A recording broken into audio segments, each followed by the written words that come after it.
Hello world, I'm coming to you live from my bedroom and I'm here to do another Wentworth Where Are They Now video. In today's video, we're going to be discussing Fletcher. Matthew Fletcher. Where in the fuck is this guy now and what is he doing with his life in 2025? So what's happening is the following. I say it like if it's a fact, a known fact. It's not. It's merely speculation and what I think in my mind he's done. The last time that we heard of Fletcher, he was helping out B. Smith to bring down Joan the Freak Ferguson, right? Why could I never be good enough for you? You're insane, and I know what you've done. And then we never fucking heard from him again. He goes off to work on a farm. It's not an actual farm. I think it's another prison that he went to work in that's like a farm. It's the same place that Sophie went to. Elizabeth Birdsworth, her daughter, Sophie. Sophie was sent to the farm to do her time. And that is also where Fletcher ended up, in this farm. They both went to the farm. You know, I would love to know more about this prison farm. You know what I'm saying? Like, what does it consist of? I feel like it's like those chain gangs. You know, like back in the day they had like, well, I think in middle America, they might still have this chain gang shit. So it's like everyone is tied up to a chain. All the people are in a line, you know, 1, 2, 3, 4, 5, whatever. They're all in a fucking line and they're all chained together. This one continuous chain of inmates, and they're like hoeing. What? Oh God. So not hoeing as in streetwalkers, but hoeing as far as like the farming tool. There's a farm tool, gardening tool called a hoe. You know, just like tilling the ground. Why they call them a chain gang is beyond me. Well, because they're tied to it. Anyway, they're tied to a chain. When it's a group of 3 or more, it's considered a gang. So there's why they call it a chain gang, according to my brain cells. He's in this type of a place where I guess is less, I don't know, if you ask me, any prison that they call a farm is probably better than like a maximum security prison. Anyway, that's where he was last we heard of him. But where is he now? So we all know Fletcher suffered from PTSD because of his time at war. And then I'm sure he has even more PTSD after being run down in front of Mr. Jackson's house, okay? Right in the middle of the road by Nils Jesper, okay? Joan Ferguson's henchman. So, henchman, I like to believe that Fletcher is no longer working for the prison industrial complex. I know exactly what he's doing. Fletcher's a chef. I learned to cook when I was traveling around with the army. I thought you guys ate all that freeze-dried stuff.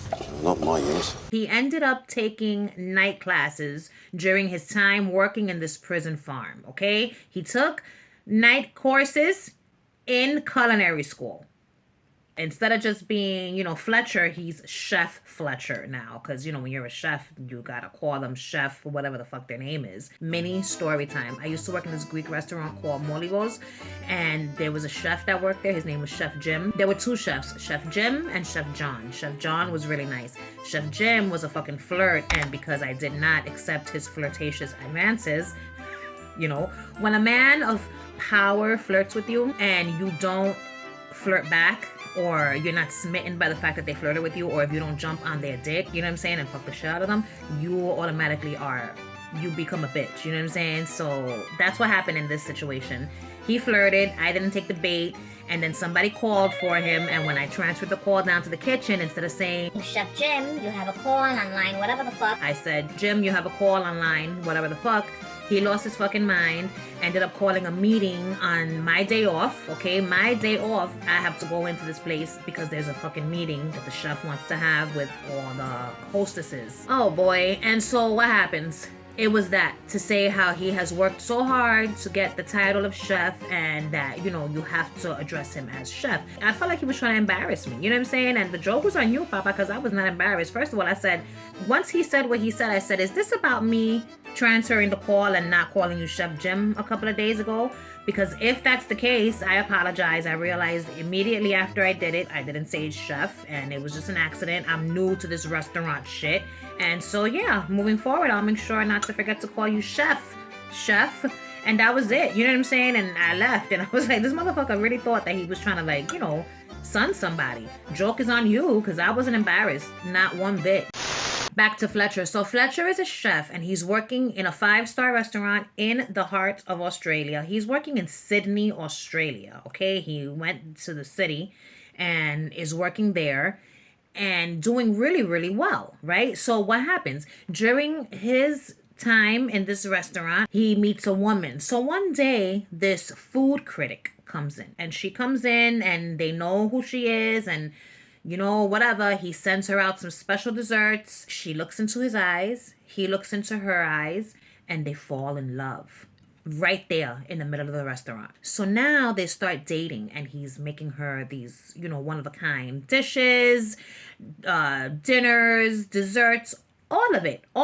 Breakfast, lunch, dinner, snacks, desserts. He's making it, and she's loving it. What is it? It's Mediterranean couscous salad. Oh, it's really good.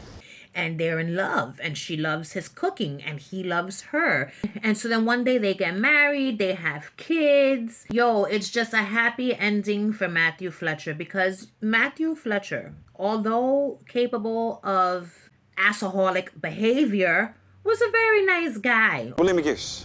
Watch some TV with your imaginary boyfriend? That's enough. Don't you ever talk to her like that again. And he was only an asshole because of his damn trauma and his PTSD, which he should have worked on, but he had his ways of trying to block it out. The loud music and such, you know what I'm saying? Even though that's not like effective, but still, he tried.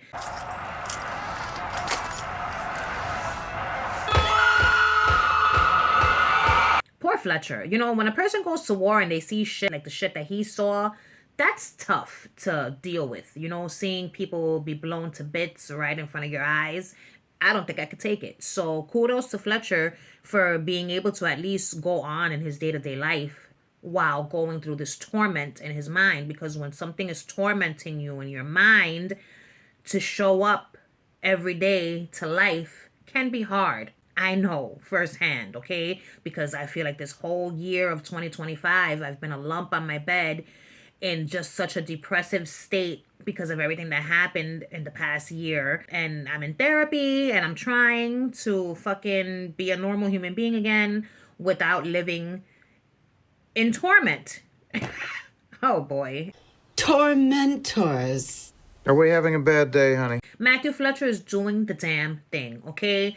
He got a second chance at life, and he's taken the second chance, and he's done everything that he could possibly do in order to ensure his happiness. So he's married now. He's got kids. He's got a son, all right? Oh, boy, little Matthew Fletcher. And, you know, he's just happy, finally. And good for him, because he deserved to be happy. He deserves happiness, you know what I'm saying? And a happy ending. So that is where Matthew Fletcher is now. A chef, married, with a son, happy as shit, and nobody can bring him down. But guess what? As I always like to say, Joan Ferguson is still out there. And she hated Matthew Fletcher. Okay, I had no idea about that incident when she asked me, mate. all You're right? too busy pandering to the prisoner's needs. Mr. Fletcher, my office, now. Governor, I'm busy. So one day, Joan Ferguson is walking in the streets, right? I'm gonna just not even fuck this up with Joan's presence, okay? We all know Joan is out there, but she's not in Sydney, Australia. So I think Matthew Fletcher is safe from Joan Ferguson's wrath, okay? Anyway, world, where do you think Matthew Fletcher is present day 2025? Do you think that he is where I say he is? He has a nice house. He has a nice house, okay? It's not even a house. He lives in a high rise. He lives in a high rise where they have like a gym in the building and a pool and all that shit. So that's where he's living and loving it. And he's just enjoying life. Now, do you think this is where Fletcher is present day? Or do you think something more sinister has happened to him? Whatever the case may be, tell me all your thoughts in the comments down below. I'm going to record another video right here, right now, not changing my clothes. I'm going to look exactly the same in the next video that you see me in. Thanks for watching, world. Goodbye.